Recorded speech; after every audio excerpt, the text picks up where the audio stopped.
criar e recriar textos, de compor ou estudar escritos artísticos. O exercício da eloquência e da poesia, conjunto de produções literárias de um país ou de uma época. Mais produtivo do que tentar definir literatura, talvez seja melhor discutir o grande evento Congresso Brasileiro de Escritores, a UBE, União Brasileira de Escritores. Escritores brasileiros estiveram presentes para que juntos pudessem discutir e construir e discutir sobre literatura, fazer arte, criar com liberdade e qualidade. Esse é o objetivo, conduzir políticas culturais públicas em favor do escritor, do livro e da literatura. Parabenizo a comitiva da UBE, formada pelo presidente Joaquim Maria Botelho, pelos diretores Menalto Braff, também coordenador técnico do Congresso, e Luiz Avelima, também secretário-geral do Congresso. Para falar mais sobre esse evento, convido primeiramente o presidente da UBE, Joaquim Maria Botelho. O país vem vivendo um intenso momento cultural. O que dizer sobre a iniciativa de retomar a tradição desse evento tão importante nesse segmento cultural que foi, ora interrompido em 1985? Olha, depois de 26 anos, a União Brasileira de Escritores, que eu tenho o privilégio de presidir por esses breves anos, resolveu trazer para a discussão, trazer para o debate, trazer para o encontro, os escritores que pudessem dar testemunhos de si mesmo e, ao mesmo tempo, testemunho do seu papel na sociedade, do seu papel para a construção de gerações, construção do futuro do país. Nós ficamos, por circunstâncias sociais, econômicas, políticas, durante 26 anos sem realizar o Congresso. E esse grupo que assumiu a UBE em 2010, resolveu retomar essa tradição que foi iniciada em 1945 por Edgar Cavalheiro, Carlos Moura de Andrade, Mário Donato, todo aquele grupo que acabou montando o primeiro Congresso Brasileiro de Escritores e que contribuiu decisivamente para até o fim da ditadura Vargas. Ele teve um alcance bastante extenso. Não pretendemos, com esse congresso, contestar nada, a não ser a nossa própria função, a função da literatura, e exigir dos poderes que use a literatura para a melhoria da educação, principalmente da população.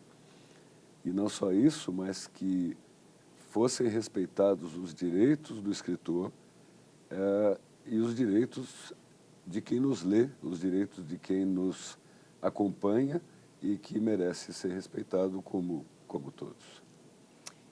Que delícia, né? Poder retomar esse evento tão importante de discussões, né? Poderíamos dizer, então, que o Congresso da UBE se destaca como palco, então, de discussões entre escritores? Na verdade, esse é o papel. Congresso é, formalmente, por definição, encontros de categorias ou de pessoas de uma mesma categoria que discutem as suas questões internas e a sua relação com o mundo. Uma das temáticas desse congresso foi falar também sobre os deveres dos escritores e as políticas públicas, né? O que poderíamos dizer sobre essa estética literária, direitos, deveres dos escritores, as políticas relacionadas com a literatura? Na verdade, a gente discutiu muito de que o escritor não tem apenas os seus direitos de receber corretamente a remuneração pelo seu trabalho, de ser reconhecido pelo seu trabalho, mas tem deveres em relação ao que ele produz e que deve ser produzido com qualidade, para uma sociedade para a qual ele deve certas satisfações. E, em relação a isso, é importante que se diga que a produção literária, que o que se elabora precisa estar em consonância com o momento. O Machado de Assis dizia que o escritor é um homem do seu tempo, né? E, efetivamente, o escritor precisa escrever a respeito do que ele testemunha, do que ele vive, do que ele presencia ou sobre o que ele é informado, até para ele poder dar testemunho de si mesmo para as futuras gerações, para que se compreenda, para que, por meio da literatura, o mundo seja mais bem compreendido. O relato de uma época aí para ficar como registro, né? Claro, naturalmente, nem toda literatura precisa ser datada, precisa ser referenciada no tempo, mas ela precisa estar, sim, contextualizada em espaço e em tempo. São dois elementos fundamentais da literatura, espaço e tempo. São duas dimensões importantes a serem consideradas. Agora, a discussão que se faz do papel do escritor, do papel da literatura, tem tudo a ver com política de Estado, tem tudo a ver com definição de país, com identidade nacional, com projeções de futuro. Por isso é importante essa discussão e por isso foi tão importante que tenhamos trazido e tenhamos conseguido trazer representantes dos governos ou do governo, pelo menos que está no poder nesse momento, para que pudesse compartilhar conosco as nossas opiniões e levar isso para constituir plataformas especialmente de educação para o futuro. Ribeirão Preto, com certeza, se vangloria por ser sede, né, deste congresso. Hoje, na realidade, Ribeirão Preto ele abriga já 3 fundações ligadas ao mundo das letras. Por exemplo, o Instituto do Livro, a Fundação Feira do Livro e a Fundação Palavra Mágica, né? Então, isso já é significante para toda a população ribeirão-pretana, porque já percebe toda uma movimentação, movimentação essa voltada, então, para essa questão cultural. Joaquim Maria Botelho, o que esse evento vem significar, então, em termos de cultura, acrescentando aí para Ribeirão Preto? Olha, na verdade, Ribeirão Preto, é evidentemente que todas essas iniciativas que a cidade já tem para o desenvolvimento do livro, para o desenvolvimento da leitura, para a formação de leitores, foi um dos aspectos que nos chamou bastante atenção para que trouxéssemos para cá esse evento. No entanto, não foi um evento para Ribeirão Preto, foi um evento para o Brasil, né? Foi um evento em que estiveram aqui escritores de todo o país, e alguns até do exterior, discutindo questões que interessam não localmente apenas, mas que interessam para todo o contexto cultural e até geográfico do Brasil. É claro que nos encanta e nos auxilia muito a questão de trazer para Ribeirão Preto, por ser uma cidade que já tem estrutura, já tem disposição, já tem vontade, já tem inclinação para a literatura. Mas chamamos a atenção para o fato de que o Congresso deve ser uma iniciativa itinerante. Começamos com Ribeirão Preto, nada impede que possamos fazê-lo novamente em Ribeirão Preto, mas a ideia é que aqui fosse, digamos, a nossa plataforma de lançamento para essa retomada da realização do Congresso, que pretendemos que seja a cada 2 anos, possivelmente o próximo em 2013 em Salvador, e vamos continuar itinerantes, como itinerante deve ser a narrativa literária. Com certeza. Todas essas intenções, essas ideias, né, esse fazer aí, envolver cultura, esse fazer acontecer, né? A União Brasileira de Escritores, a fundação do Instituto do Livro de Ribeirão Preto, a Orquestra Sinfônica, inclusive, né? A Câmara dos Vereadores, vou incluir aqui também a Prefeitura, agora Uniceb também, que é a instituição de ensino, ela passa a ser a prioridade e orgulho aqui. O que nós poderíamos dizer aqui em termos de parceria, ensino, educação, o que nós poderíamos tirar em termos de colaboração? Olha, eu quero dizer que a União Brasileira de Escritores foi extremamente bem servida pelas parcerias que a gente obteve aqui em Ribeirão Preto para a realização do Congresso Brasileiro de Escritores de 2011. E eu gostaria de destacar o Uniceb Coque e a Fundação Instituto do Livro. Foram as duas instituições que mais nos apoiaram, que mais estiveram juntos conosco. É evidente que nós tivemos também apoio institucional da Câmara dos Vereadores, especialmente na pessoa do vereador Gilberto de Abreu, e algumas outras instituições, como a Prefeitura, como a Orquestra Sinfônica, mas eu destaco que a realização do Congresso deve grandemente o seu sucesso, a sua adequação, a participação, a parceria e as gentilezas que nós tivemos da Fundação Instituto do Livro e do Uniceb Coque. Num país em que o número de leitores é incompatível com a economia, como você muito bem mencionou, a retomada de um evento literário que estava apagado desde então, como que você, presidente da UBE, acredita que podemos envolver o pensamento literário hoje oferecido pelo Congresso Brasileiro Literário?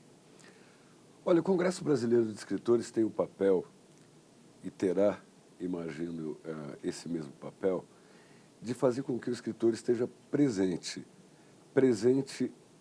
no grupo social em que ele está inserido, presente em lugares para os quais ele possa se deslocar e, especialmente, em contato com outros escritores.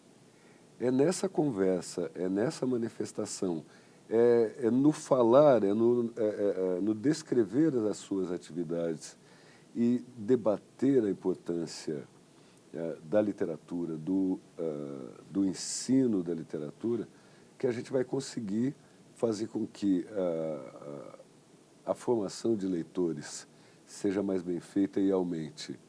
Eu acho que quanto mais o leitor aparecer, quanto mais o escritor aparecer para o leitor e vice-versa, porque na teoria da recepção não há literatura sem leitor, não é? Tanto melhor. O que a gente precisa é somar os nossos esforços para que novos congressos aconteçam, sejam realizados com frequência e regularidade, para que as pessoas se acostumem a pensar mais em literatura. E assim,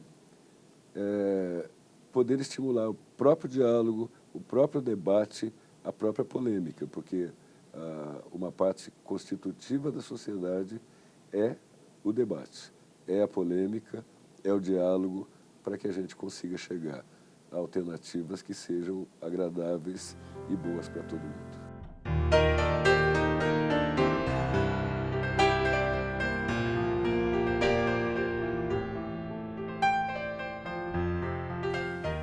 Tenho o prazer de receber aqui também Luiz Ave Lima, secretário-geral do Congresso da UBE, União Brasileira de Escritores.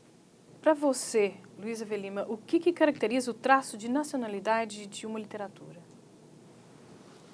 Eu acho que literatura é universal. Quer dizer, você muda apenas o lugar em que você vive. As situações são muito próximas, né? O mundo é um só.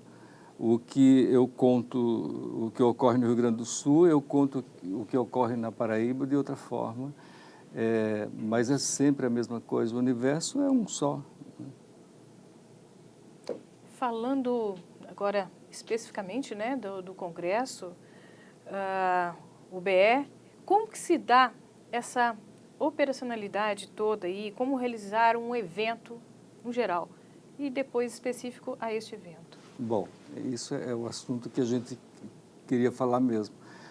Um congresso dessa magnitude não é simples. Eu queria voltar um pouco atrás e contar um pouco de 85.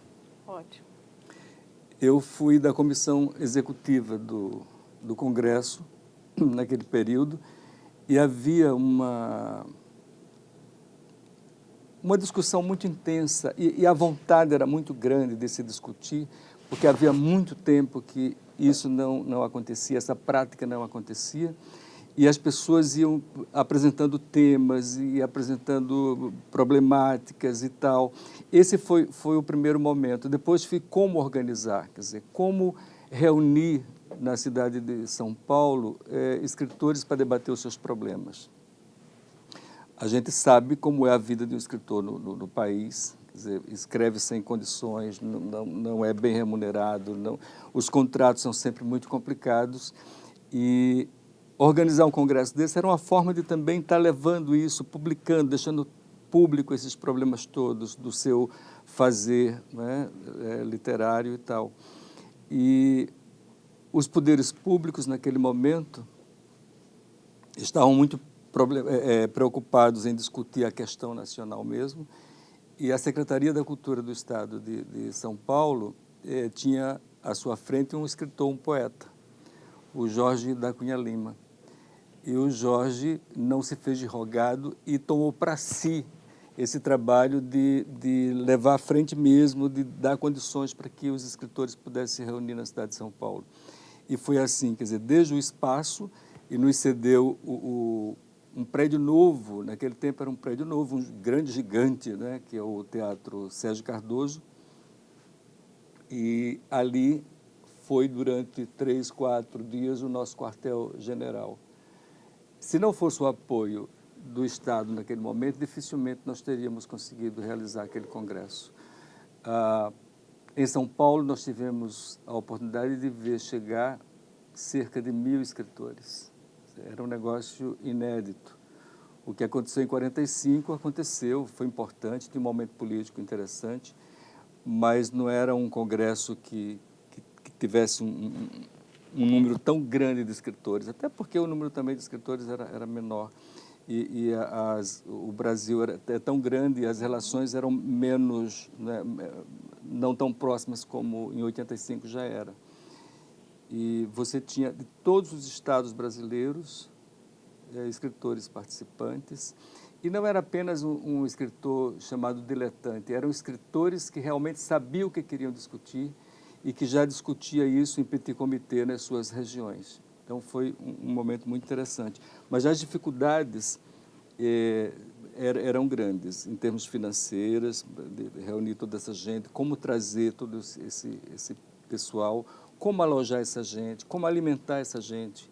Quer dizer, foi uma estratégia realmente poderosa, mas conseguimos, e foi um congresso de sucesso. O momento político nosso também era complicadíssimo. O Tancredo Neves era o nosso presidente e ele adoeceu nos dias que antecediam ao congresso. O Sarney, José Sarney, que era o seu vice, veio ao congresso e ali, nas entrelinhas, ele fez o seu discurso de posse. Tem que pensar em todos os imprevistos, inclusive, né? E o congresso, eu acho que se torna mais histórico ainda o seu momento, porque é exatamente no seu fechamento, em 21 de abril, que o Tancredo Neves morre. Então, terminamos um congresso cheio de discussões acaloradas sobre a problemática do escritor no Brasil, seus direitos, como continuar escrevendo num país em que pouco se lia, e tudo isso foi aventado naquela acaba se tomando uma outra forma, né? Sim. Pela eventualidade. Isso foi. E o curioso é que você via pelos corredores um ajuntamento tão grande de escritores, não eram apenas escritores. Você tinha cantores, você trombava nos corredores com Fafá de Belém, com Gilberto Gil, não é? Quer dizer, aquela gente toda. O momento era interessante. Envolvente, inclusive. Era envolvente. Foram dias incríveis. E tivemos dissabores também nesse congresso. Naquele momento, graçava a chamada subliteratura americana. E na abertura do congresso, nós tivemos umas 2 linhas, para dizer, o Congresso Brasileiro de Escritores, com 1.000 escritores, reúne-se em São Paulo, e uma página inteira sobre um livro de Sidney Sheldon. Era a tupiquinização da nossa. Claro, tem que se pensar em tudo, toda uma organização, inclusive pensar no espaço, né, no tempo, também nas improvisações e o conteúdo. Como concedeu o conteúdo aí que resultou nesse congresso? Olha, para definir o conteúdo de um congresso também precisa de discussões e tal. Nós tínhamos sorte, o Joaquim Botelho, ele tem uma capacidade ele tem um clique para temas e tal. E é claro que os temas que ele sugeria ou que ele ouvia as pessoas nas discussões eram temas sempre cadentes, são temas constantemente discutidos, e desde 85 a gente já discutia praticamente as mesmas questões, né? É claro que uma ou outra modificação, porque os tempos são outros. Mas, para escolher um tema, você precisa realmente pensar muito e refletir muito sobre o que se deve discutir, né? E nós acabamos discutindo os pontos fundamentais do autor, quer dizer, o autor e o direito autoral, a relação do autor e o Estado, né? A relação do autor com o leitor. Nós tínhamos uma discussão muito interessante naquele momento, que era a questão das biografias, não é? Você não pode mais escrever biografia no Brasil, porque você pode ir preso, né? Você, não há uma liberdade para você escrever. E esse tema foi discutido, e discutido de forma muito madura por autores que trabalham com biografias. Foi um dos temas interessantes no Congresso. E a preocupação também do Congresso em tentar formar, através das oficinas. Então, algumas oficinas muito interessantes, abrangendo várias áreas, chegando a discutir, inclusive, o fazer literário para áreas como o teatro, por exemplo. Isso foi muito, muito interessante. E muitas peças teatrais, claro, são obras literárias. São obras literárias, né? É verdade. Bom, falou-se de uma época, os tempos mudam, mudam-se as urgências, inclusive, né? E como que você vê a posição dos escritores nos tempos atuais? Eu acho que ele continua na mesma luta de sempre. A luta do escritor em 1985, que foi esse momento máximo das nossas discussões, elas estão presentes hoje, não é? Quer dizer, como eu faço com o meu contrato, como eu consigo, através da minha escrita, chegar ao público, como vai ser a minha relação com o poder público. Quer dizer, essa relação do livro com a educação, entendeu? Quer dizer, hoje nós temos Secretaria de Cultura e Secretaria de Educação, mas nunca estão casadas, entendeu? E é fundamental que o escritor seja conhecido, seja lido, principalmente pelo pessoal que está começando a sua formação, né?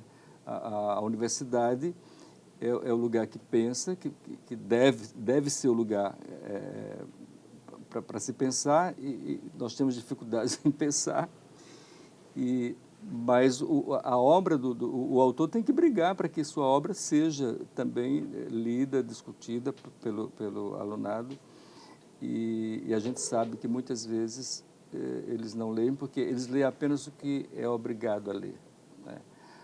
A questão da escola é terrível nesse aspecto, porque você diz, você tem que ler tal livro, e não dá a chance do aluno procurar o que ele também quer ler e tal, ele pesquisar. Ele não tem chance de pesquisa. E ele também, acho que não está preocupado com essa situação. Então, eu acho que as discussões atuais, elas não são tão atuais, elas continuam antigas, porque não se resolve.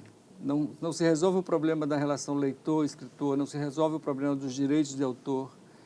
E também não se resolve essa questão essa relação escritor e Estado, o papel do escritor, o papel do Estado e tal, não se resolve. Se discute muito, mas não há resolução.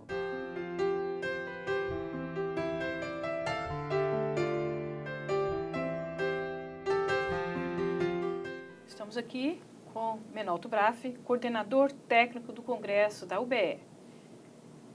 Menalto, organizar, fazer o segmento, datas, conciliar bons escritores, como que é arquitetado tudo isso? É com muito trabalho, um trabalho diário, Prazeroso, com né? muita consulta, muito e-mail, muito telefonema, mas aos poucos a gente vai conciliando, né? Conciliando as agendas dos autores com as agendas do Congresso, e acaba a gente não conseguindo tudo como tinha idealizado, mas acaba conseguindo o possível. Então, é com muito suor, mas um suor que causa grande satisfação. E como coordenador técnico, pensou-se em trabalhar uma determinada temática? Na realidade, a temática é do coletivo, do comitê organizador, e as discussões, né, todos os membros do comitê participaram da discussão dos temas. Então, não era alguma coisa assim afeta à organização, era uma coisa mais coletiva. O BE, União Brasileira dos Escritores, né? Então, claro, pensa-se aí numa discussão voltada aí para essa temática dentro da área da literatura. Podemos dizer que o incentivo à leitura, hoje, ela seja prioridade como qualidade na educação no Brasil? Bom, isso já não é propriamente uma questão da UBE, isso já é uma questão de governo, de políticas públicas, sobretudo da Secretaria da Educação. Incentivar a leitura é alguma coisa que é de uma dimensão tal que a UBE não conseguiria determinar. A UBE até pode contribuir, pode provocar discussões, pode levar sugestões, mas as decisões sobre o incentivo à leitura, isso são questões de Estado, e particularmente do Ministério da Educação. Mas a gente tem feito o que é possível, não propriamente como instituição, mas se você rastrear por aí o que está acontecendo sobre esse assunto no Brasil, você vai ver que os escritores da UBE, particularmente, estão todos eles trabalhando, ou mais ou menos, mas estão trabalhando no sentido de transformar o Brasil em um país de leitores. Você tocou num ponto interessante aí, né? Nós temos aí envolvido políticas públicas, né? Como propor, né, ao governo ou então ao Estado brasileiro uma política cultural, que é muito importante, né? Cultural e nacional, eu diria, né? Sim. Equilibrada, mais justa, democrática, aberta a discussões. Bom, existem os fóruns específicos para esse tipo de discussão e, de fato, isso é uma necessidade.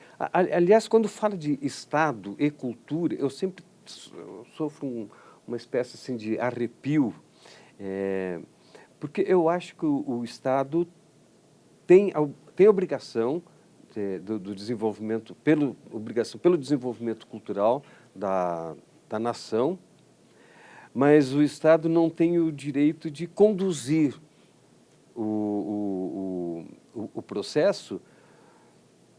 Ele pode incentivar, mas não conduzir, porque se o Estado conduz, ele vai direcionar na sua convicção, nos seus valores, e aí fica aquela coisa são valorizados aqueles que estão do lado do Estado. Como no tempo do Getúlio Vargas, a gente estuda a cultura naquele tempo, a gente vê que só os asseclas, os que estavam próximos do Getúlio, é que recebiam as benesses do Estado. Então, era um incentivo daqueles que defendiam o próprio Estado. O Olavo Bilac é até hoje muito criticado, porque no tempo dele, ele foi muito valorizado porque ele era um defensor ferrenho do governo naquela época. Então, esse tipo de atitude do Estado, eu acho que é extremamente prejudicial, porque acaba beneficiando uma corrente, que é a corrente que concorda com o Estado,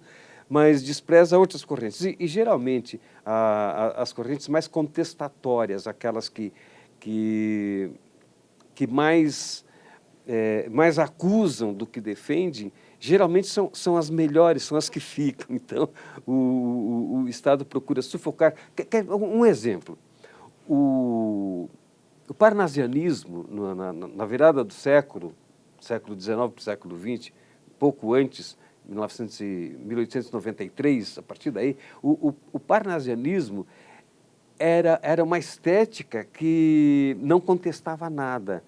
Era extremamente formalista, apenas formalista, e teve assim um benefício do Estado muito grande. Por quê? Porque não incomodava. O parnasianismo não incomodava. O simbolismo, que era uma estética mais reflexiva, de mais inconformismo, ela foi simplesmente obnubilada. Quer dizer, o simbolismo praticamente não existia naquele tempo. Por quê? Porque não era uma estética favorável ao governo, não era uma estética que ajudasse o governo. Passado esse período, a gente sabe que tanto teve importância o simbolismo quanto o parnasianismo. Então, assim, eu vejo que o Estado ele tem o dever de incentivar, mas ele não pode dirigir o processo. Então, o processo tem que ser dirigido por entidades da sociedade civil, sem compromisso nenhum com esta ou aquela orientação política.